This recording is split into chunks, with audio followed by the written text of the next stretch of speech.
నమస్తే, నేను doctor Srinivas Juluri, senior surgical oncologist, robotic and హైపెక్ సర్జన్, హైదరాబాద్. సెప్టెంబర్ మాసాన్ని ప్రపంచమంతటా కూడా ఓవేరియన్ క్యాన్సర్ అవేర్నెస్ నెలగా మనం గ్రహిస్తూ ఉంటాం. సో దీంట్లో ఏంటి అంటే ఆ క్యాన్సర్ అనేది ఏమిటి, దాని గురించి ఎలా జాగ్రత్తలు పడవచ్చు, దాని నుంచి ఎలా విముక్తులు కావచ్చు అనేది ప్రజలకందరికీ కూడా తెలుసుదామని చెప్పేసి ఒక ప్రయత్నం అన్నమాట.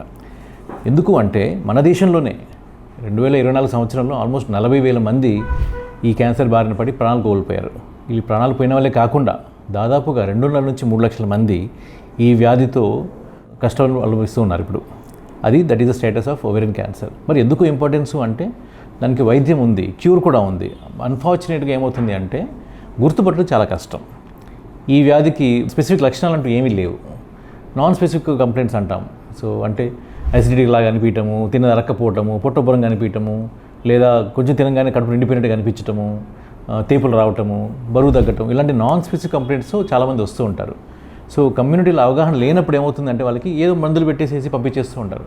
వాళ్ళకి ఒక స్కాన్ చేసేస్తే, అల్ట్రాసౌండ్ స్కాన్ ఎక్కడైనా అవైలబుల్గా ఉంది, చిన్న చిన్న ఊళ్ళలో కూడా ఇప్పుడు అవైలబుల్గా ఉంది. దాంట్లో చూచాయిగా గుర్తుపట్టే అవకాశం ఉంటుంది.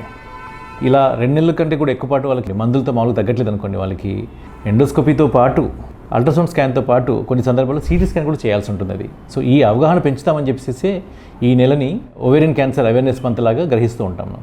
దీనికి వైద్యం ఉంది. దానికి ముఖ్యమైన వైద్యం ఏంటంటే operation, surgery. Surgery is the main stay of treatment అనమాట దీంట్లో. అయితే ఓన్లీ సర్జరీతో క్యూర్ కాదు. So majority of the patients మా దగ్గరికి వచ్చేసరికి ఆల్మోస్ట్ 80% మంది మా దగ్గరికి వచ్చేసరికి స్టేజ్ 3లో ఉంటారు. అయినా కూడా దాంట్లో క్యూర్ అయ్యే ఛాన్స్ ఉంటుంది. దాన్ని ఎలా చేస్తామంటే జబ్బు ఏదైతే ఉందో పొట్టలో ఉన్న దాన్ని మొత్తాన్ని క్లీన్ చేసేసి దాంతోపాటు కెమోథెరపీ ఇచ్చి దాన్ని క్యూర్ చేసే అవకాశం ఉంటుంది. అమౌంట్ ఆఫ్ డిసీజ్ని బట్టి క్యూర్ అయ్యే అవకాశాలు మారుతూ ఉంటాయి. But still remember there is a big hope. ఇది ఒకటే కాకుండా కొత్తగా వచ్చిన ప్రయత్నం ఏంటి అంటే హైపెక్ అని ఒక ట్రీట్మెంట్ ఉంటుంది. హైపర్థర్మిక్ ఇంట్రాపెరిటోనియల్ కీమోథెరపీ అంటారు దాన్ని. అంటే పొట్టలో ఉన్న జబ్బును మొత్తాన్ని క్లియర్ చేసేసి, కళ్ళకు కనిపించిందంతా, చేతి తగిలినంత జబ్బును మొత్తాన్ని క్లియర్ చేసేసి దాని తర్వాత హై డోస్లో, హై టెంపరేచర్లో కీమోథెరపీని రన్ చేస్తాం. 90 మినిట్స్ పాటు రన్ చేసిన తర్వాత ఈ క్యాన్సర్ అనేది క్యూర్ అయ్యే అవకాశాన్ని 20 to 25% పెంచగలుగుతున్నాం, which is very big number.